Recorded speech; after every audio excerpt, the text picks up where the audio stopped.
Mis padres me abandonaron a los 13 y mi tío rico me crió. 15 años después, mi madre apareció en la lectura del testamento esperando millones, pero quedó paralizada de horror cuando el abogado reveló la verdad. Miré fijamente el pavó congelado sobre la encimera.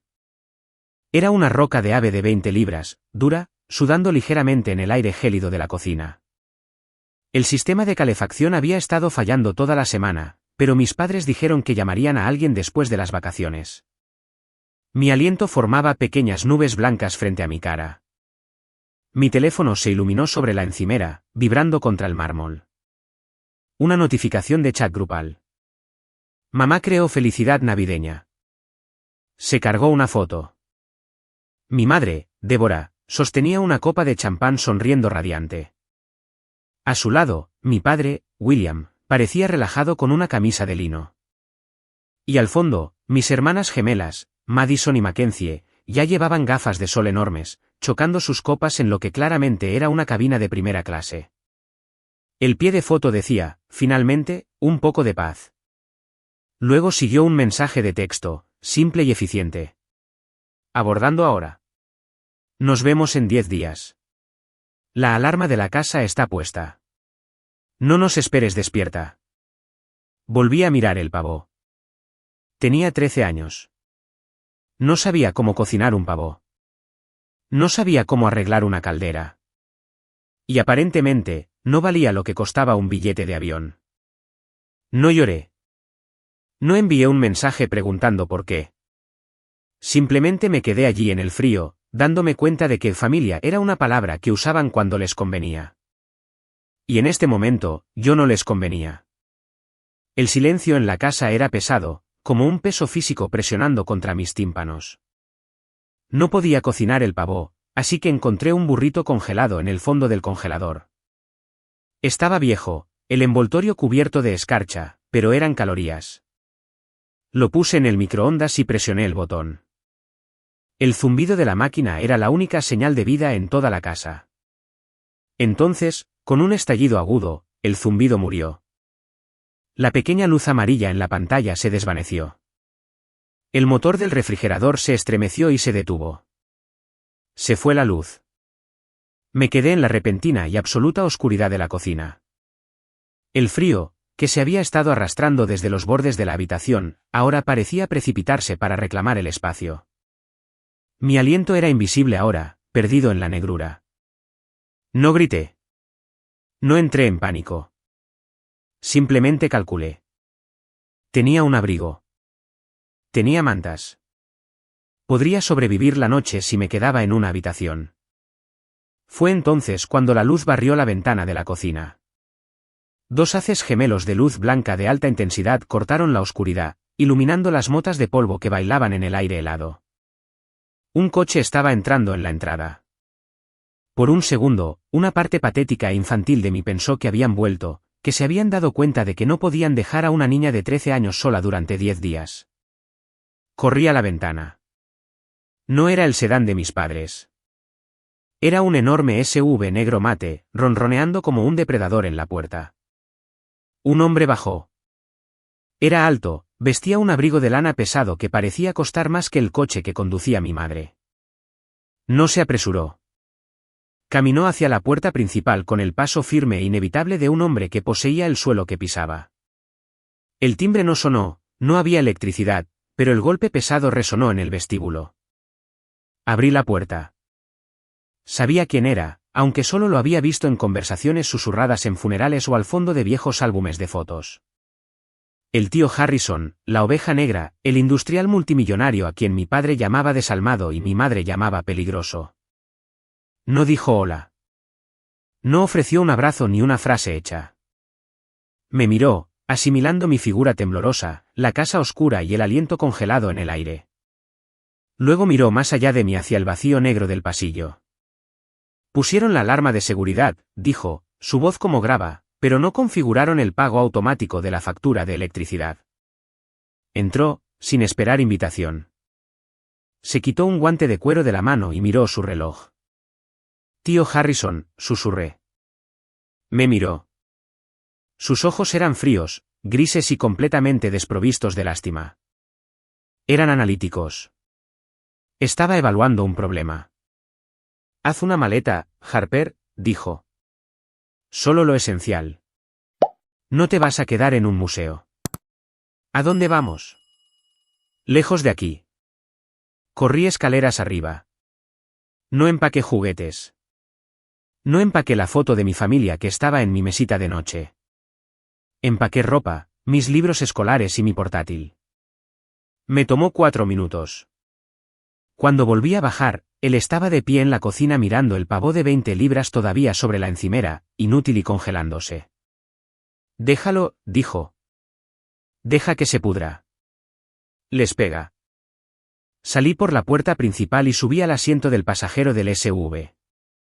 El interior olía a cuero caro y aire acondicionado. Estaba cálido. Mientras nos alejábamos, vi mi casa de la infancia desaparecer en el espejo retrovisor, tragada por la oscuridad. No lo sabía entonces, pero acababa de cruzar una frontera.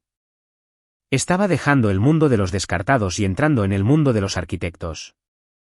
Vivir con el tío Harrison no se trataba de sanar. Se trataba de recalibrar. Su casa, una fortaleza brutalista de hormigón y vidrio encaramada al borde de un acantilado, no tenía rincones acogedores. Tenía líneas de visión. Tenía integridad estructural. Tenía silencio. No el silencio vacío y aterrador de la casa de mis padres, sino un silencio deliberado y pesado que se sentía como un escudo. Durante los primeros meses, traté de hacerme invisible. Era una experta en ello.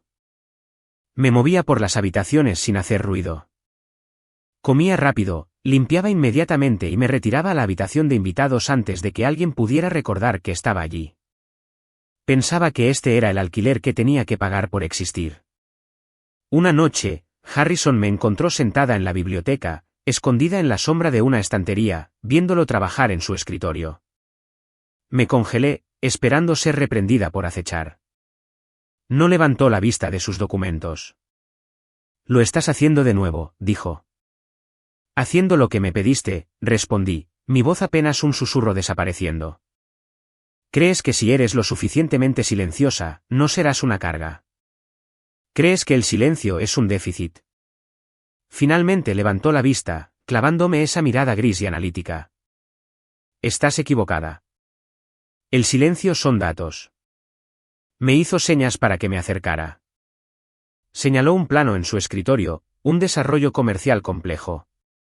Dime qué ves. Miré las líneas. Veo un vestíbulo, ascensores, oficinas. Mira más de cerca. ¿Qué ves? Dudé. Luego dejé que mi instinto natural tomara el control, el instinto perfeccionado por 13 años de observar a una familia que nunca me devolvía la mirada. El flujo está mal, dije. El mostrador de recepción da a la ventana, así que el recepcionista quedará cegado por el sol de la tarde. Los ascensores están demasiado lejos de la entrada principal, por lo que la gente se congregará en el medio y bloqueará el paso. Es ineficiente. Harrison sonrió. Fue algo aterrador y agudo. Exactamente. Ves los defectos porque pasas tu vida en el fondo observando cómo se mueve la gente. Tu familia te ignoró, Harper. Te trataron como a un mueble. Pero mientras ellos estaban ocupados posando para fotos, tú estabas estudiando la habitación. Notaste las grietas en los cimientos mientras ellos admiraban la pintura. Ese fue el momento en que la narrativa cambió. No me ofreció lástima por ser la niña olvidada. Me ofreció una descripción de trabajo. El regalo de la sombra, lo llamó. La habilidad de ver la verdad porque nadie cree que eres lo suficientemente importante como para ocultártela. Tú no hablas, Harper, me dijo. Tú observas. Eso no es debilidad. Eso es peligroso. Eso es poder. A partir de ese día, comenzó mi educación. No me compró muñecas ni videojuegos. Me compró libros sobre ingeniería estructural, derecho contractual y tácticas de negociación. Me enseñó que la arquitectura no se trataba solo de edificios. Se trataba de controlar el comportamiento. Si controlas la estructura, controlas a las personas dentro de ella. Mis años de adolescencia no estuvieron marcados por bailes de graduación o partidos de fútbol americano. Estuvieron marcados por visitas a obras y reuniones de junta directiva donde me sentaba en la esquina tomando notas sobre quién mentía y quién estaba desesperado. Dejé de revisar mi teléfono en busca de mensajes de mi madre. Dejé de mirar las fotos de sus vacaciones en las Bahamas o los Alpes. Esas imágenes brillantes eran solo fachadas, y yo estaba aprendiendo a mirar más allá del revestimiento hacia las vigas podridas debajo. Ya no era la hija abandonada. Era un proyecto en construcción y los cimientos se estaban vertiendo con hormigón, acero y una resolución absolutamente fría. Para cuando tenía 16 años, había aprendido más sobre apalancamiento de lo que la mayoría de los adultos aprenden en toda su vida. Pero quedaba una lección. Necesitaba un espacio de trabajo. Mi escritorio era una mesa de juego que había rescatado del sótano, y se tambaleaba cada vez que borraba una línea. Encontré a Harrison en el solarium revisando informes trimestrales. Necesito un escritorio nuevo, dije. Y una lámpara de dibujo. La iluminación en mi habitación es insuficiente. No levantó la vista. ¿Cuánto? $800. Parpadeé. No era tacaño. Conducía coches que costaban más que casas. ¿Por qué no? Porque comprarte muebles no te enseña nada. Construirlos te enseña todo. Deslizó un cheque sobre la mesa. Era por $5,000. Este es tu presupuesto. No quiero que compres un escritorio, Harper. Quiero que diseñes un santuario. Me miró entonces, sus ojos perforando los míos. Tu familia te hizo sentir insegura en tu propia casa. Te hicieron sentir como una invitada que se quedó más tiempo del debido.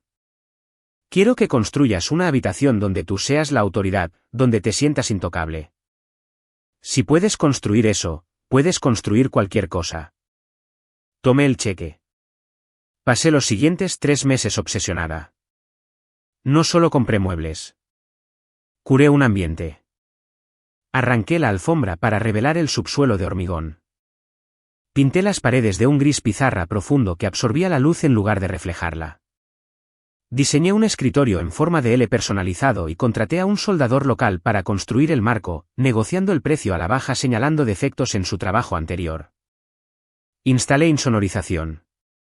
Compré una silla ergonómica que se sentía como una cabina de mando. Creé un espacio que no era suave ni bonito. Era un centro de comando. Cuando estuvo terminado, llamé a Harrison.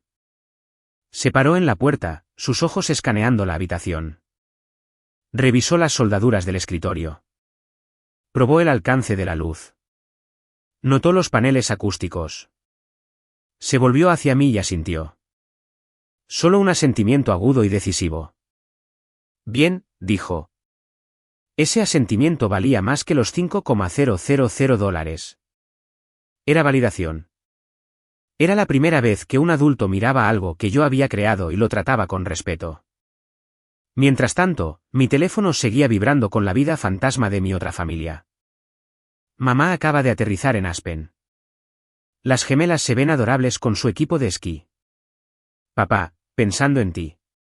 Espero que estés estudiando mucho. Pasé de largo las fotos de ellos bebiendo chocolate caliente en un albergue que nunca visitaría. Miré sus caras sonrientes y vacías. Años atrás, eso me habría destrozado. Me habría preguntado qué tenía de malo. Pero sentada en mi santuario gris y silencioso, rodeada por el olor a pintura fresca y ozono, me di cuenta de algo. Su rechazo no me había roto. Me había liberado. No necesitaba su aprobación para llenar una habitación. Podía construir mis propios muros. Los años se desdibujaron en un enfoque singular. Me gradué de la escuela secundaria antes de tiempo. Fui a la escuela de arquitectura financiada enteramente por Harrison, quien lo llamó una inversión en infraestructura. Me gradué como la primera de mi clase. Abrí mi propia firma a los 24. A los 28, estaba diseñando horizontes urbanos. Yo era la arquitecta y mis cimientos eran inquebrantables. El tío Harrison no se desvaneció. Concluyó. Fue una decisión de negocios. Su corazón estaba fallando. La integridad estructural comprometida más allá de la reparación. Rechazó el hospital. Eligió el dormitorio principal con vista al océano donde podía monitorear las mareas. 2 días antes del final, me convocó. No era sentimental. Era estratégico. Siéntate, dijo con voz rasposa, como hojas secas sobre hormigón. Señaló un sobremanila grueso y sellado en la mesita de noche. Esa es la orden de demolición. No lo abras hasta la lectura del testamento. No lo haré. Volverán, Harper. En el momento en que el monitor cardíaco se ponga plano, olerán el dinero. Piensan que soy su cajero automático. Piensan que tú eres la conserje. Me agarró la muñeca, su fuerza sorprendiéndome. No los dejes entrar. Ni en tu cabeza. Ni en esta casa. Murió un martes por la mañana, eficientemente entre las horas de 4 y 5 de la madrugada. No lloré entonces. Tenía trabajo que hacer. Llamé al abogado. Llamé a la funeraria. Aseguré el perímetro. El funeral se celebró 3 días después. Fue un servicio privado y pequeño en la capilla del acantilado, o se suponía que lo sería. A las 10:55 de la mañana, una flota de 3 limusinas estiradas rodó por el camino de grava. Eran alquiladas. Reconocí las placas de la compañía. Mi familia bajó. Iban vestidos con ropa de luto de diseñador, seda negra, gafas de sol enormes, velos. Mi madre, Débora, prácticamente colapsó en los brazos de mi padre, sollozando ruidosamente por un hermano con el que no había hablado en 15 años. Mis hermanas, Madison y Mackenzie, estaban transmitiendo en vivo su dolor, frotándose los ojos secos con pañuelos de encaje. Parecían una mala producción de una tragedia griega. Yo estaba de pie junto a la tumba, vistiendo un traje gris carbón afilado que diseñé yo misma. Pasaron justo a mi lado. No vieron al CEO de una firma multimillonaria. Vieron a la niña de 13 años en la cocina congelada. Vieron una no entidad. Pobre Harrison, escuché a Débora susurrarle a William lo suficientemente alto para que la mitad de la congregación escuchara. Gracias a Dios no se casó. La herencia debería cubrir la bancarrota y las renovaciones en la casa de verano. No estaban de luto. Estaban calculando. Después del servicio, me acorralaron cerca del coche fúnebre. No me abrazaron. No preguntaron cómo estaba. Harper, dijo mi padre, su voz goteando ese tono condescendiente familiar. ¿Te ves cansada? Pensaba que yo era la enfermera. Nos haremos cargo desde aquí, cariño, añadió mi madre, palmeando mi brazo con una mano enguantada. Has cumplido con tu deber. Vamos a subir a la casa para tasar los muebles. Necesitamos ver qué vale la pena conservar antes de la venta de bienes. Extendió la mano. ¿Tienes las llaves o necesitamos llamar a un cerrajero? Los miré y de repente la arquitectura de su crueldad tuvo perfecto sentido. Para que ellos fueran la familia dorada, necesitaban un fracaso. Necesitaban que yo fuera la sobrina rota y abandonada que fregaba los pisos. Si reconocían que yo era la que tenía el poder, que yo era la arquitecta, su autoimagen entera colapsaría. Necesitaban que yo fuera pequeña para que ellos pudieran sentirse grandes. No eran solo buitres. Eran parásitos hambrientos de un huésped. El abogado tiene las llaves, mentí, mi voz plana y fría. La lectura es mañana en la firma. Hasta entonces, la casa está sellada. ¿Sellada? Se burló Madison. Es nuestra casa. Mañana, dije, y les di la espalda. Caminé hacia mi coche, entré y los observé en el espejo retrovisor, discutiendo con los guardias de seguridad que había contratado para mantener la puerta cerrada. La sala de conferencias en el bufete de abogados estaba diseñada para intimidar. Todo era caoba oscura, ventanas de piso a techo y aire acondicionado a una temperatura que te mantenía despierto. Mi familia se sentó a un lado de la mesa. Yo me senté al otro.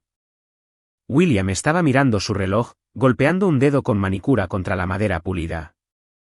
Débora le susurraba a las gemelas, Madison y Mackenzie, quienes se desplazaban por listados de bienes raíces en sus teléfonos. Ya estaban gastando el dinero. Me miraron solo una vez con una mezcla de lástima y molestia, como si fuera una mancha en el mantel que no podían quitar del todo. El abogado, el señor Prescott, entró en la sala. No llevaba un maletín. Llevaba una sola carpeta delgada. Se sentó en la cabecera de la mesa y se ajustó las gafas. Harrison prefería la eficiencia, dijo, su voz seca como el polvo. Así que seré breve. Solo lea los números, dijo William, recostándose en su silla. Sabemos que tenía liquidez. Prescott lo ignoró.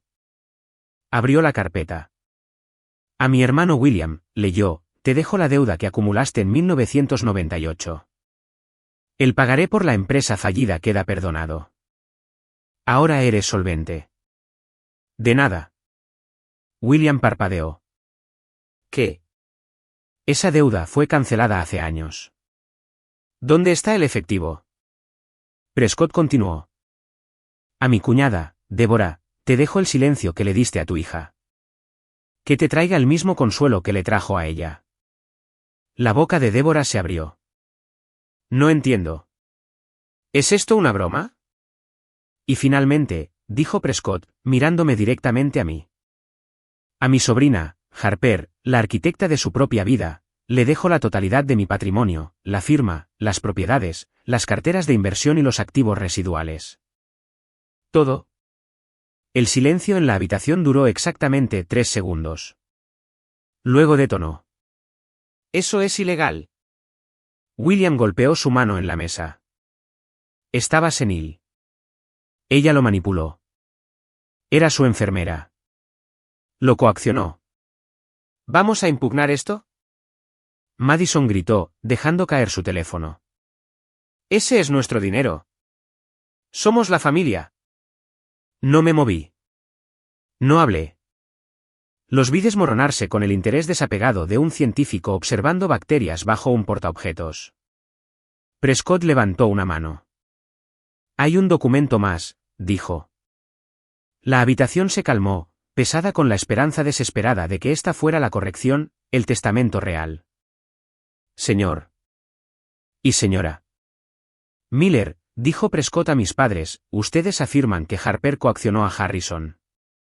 Sin embargo, este documento sugiere una dinámica diferente. Deslizó un trozo de papel sobre la mesa de caoba hacia William. Estaba amarillento por el paso del tiempo.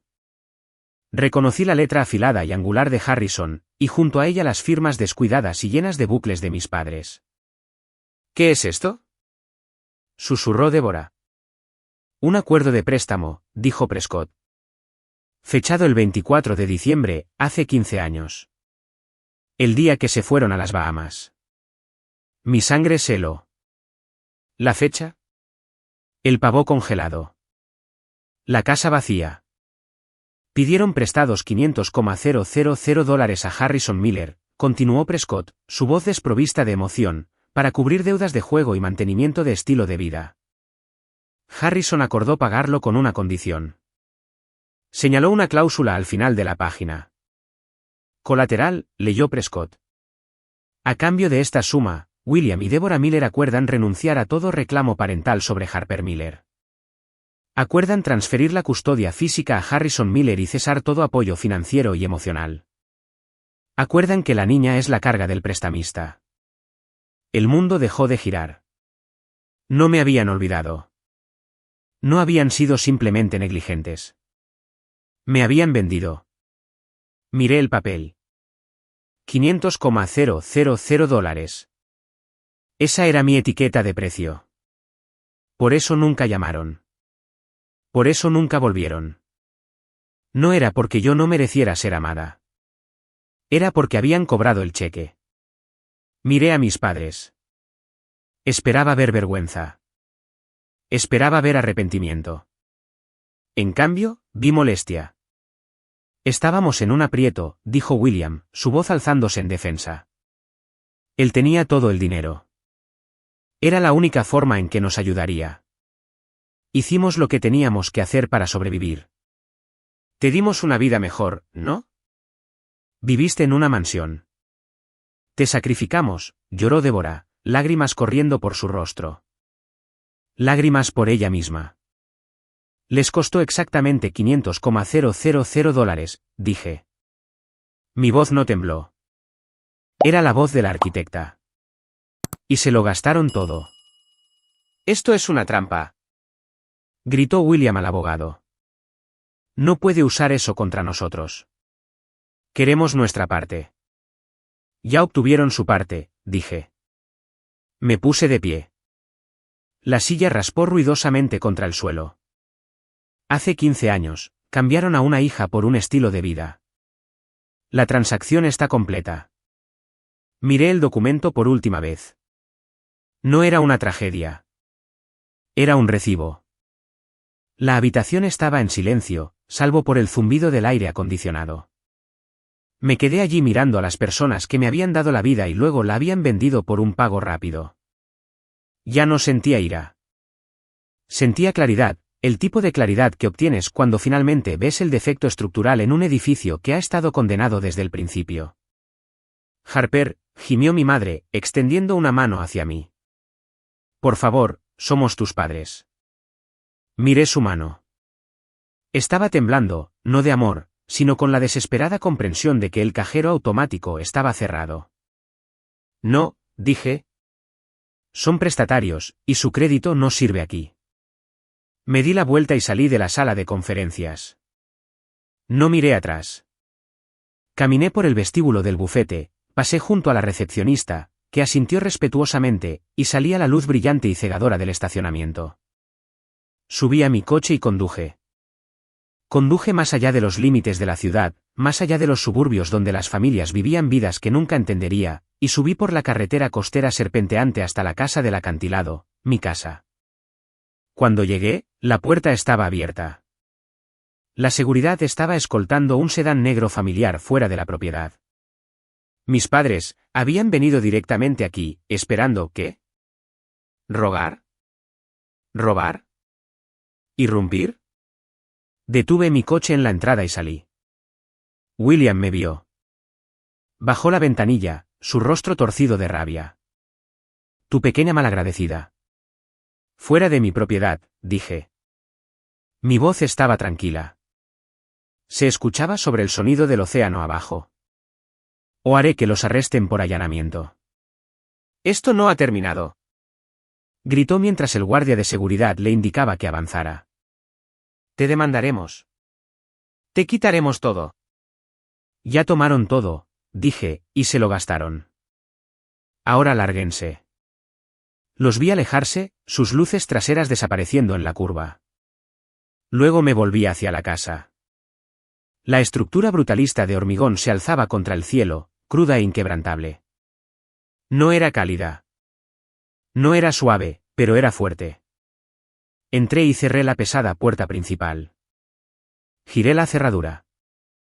Clic. Fue el sonido más satisfactorio que había escuchado jamás. Caminé hacia la cocina, abrí mi portátil e inicié sesión en mis contactos. Deborah Miller, eliminar.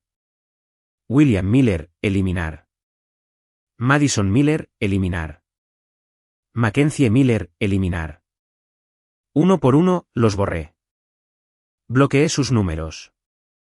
Filtré sus correos electrónicos a la papelera. Desmantelé la conexión con la misma precisión que usaba para redactar planos.